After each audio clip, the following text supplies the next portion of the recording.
తాకట్లో ఉన్న మీ బంగారాన్ని విడిపించి ఆ రోజు ఆన్లైన్ రేటుకి కొంటాం. Sharma gold company. నిత్యం వేలాది మంది ప్రయాణికులను గమ్యస్థానాలకు చేర్చే హైదరాబాద్ మెట్రో నష్టాలను పూరించుకునేందుకు సిద్ధం అవుతోంది. లక్షలాది మంది ప్రయాణం చేస్తున్న నష్టాలు భారీగా ఉండడంతో ఛార్జీలను పెంచక తప్పడం లేదు. ఇప్పటికే ₹59 హాలిడే సేవర్ కార్డు రద్దీ సమయాల్లో మెట్రో కార్డు వినియోగదారులకు లభించి 10% రాయితీలను సైలెంట్ గా తొలగించిన ఎల్ఎన్టీ మెట్రో రైల్ లిమిటెడ్ సంస్థ ఛార్జీల పెంపునకు సంకేతాలను పంపింది.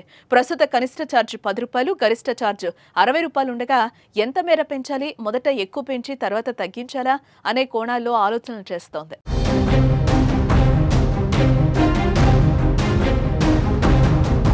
2017 నుంచి గతేడాది వరకు దాదాపు 6,500 కోట్ల భారీ నష్టాల్లో ఉన్నట్లుగా సమాచారం. ఈ ఆర్థిక ఇబ్బందులకు ప్రధాన కారణం కోవిడ్-19 మహమ్మారి సమయంలో ప్రయాణికుల రాకపోకలు పూర్తిగా నిలిచిపోవడమేనని ఎల్ఎన్టీ మెట్రో సంస్థ పేర్కొంది. ఆ క్లిష్ట సమయంలోనే సంస్థ మెట్రో ఛార్జీలను పెంచాలని అప్పటి రాష్ట్ర ప్రభుత్వాన్ని కోరింది. కానీ అప్పటి ప్రభుత్వం ఈ ప్రతిపాదనకు సుముఖతను వ్యక్తం చేయకపోవడంతో ఛార్జీల పెంపు నిర్ణయం వాయిదా పడింది. దీంతో ప్రకటనలతో ఆదాయ మార్గాలను మెరుగుపరుచుకోవడానికి అనేక ప్రయత్నాలు చేస్తున్న నష్టాలు పెరగడంతో ఛార్జీల పెంపు అనివార్యమైంది.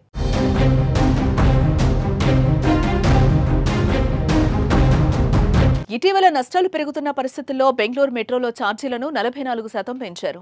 అక్కడ ఛార్జీలు పెంచడంపై తీవ్ర విమర్శలు వచ్చాయి. షాపింగ్ కాంప్లెక్స్లు పెంచడం ద్వారా ఆదాయాన్ని పెంచుకోవాలి గానీ ప్రయాణికులపై భారం వేస్తే ఎలా అని ప్రయాణికులు ప్రశ్నించారు. అయితే ఇప్పుడు హైదరాబాద్ మెట్రో రైలు సంస్థ కూడా ఛార్జీలు పెంచడానికి సిద్ధమవుతూ ఉండడం ప్రయాణికులకు పెద్ద ఎదురుదెబ్బే. ఎంత మేర పెంచనుందనేది క్లారిటీ అయితే లేదు. సుమారు 40 నుంచి 50 మేర పెరిగే అవకాశం ఉన్నట్టు తెలుస్తోంది. త్వరలోనే ఛార్జీల పెంపుపై అధికారిక ప్రకటన వెలువడనుంది.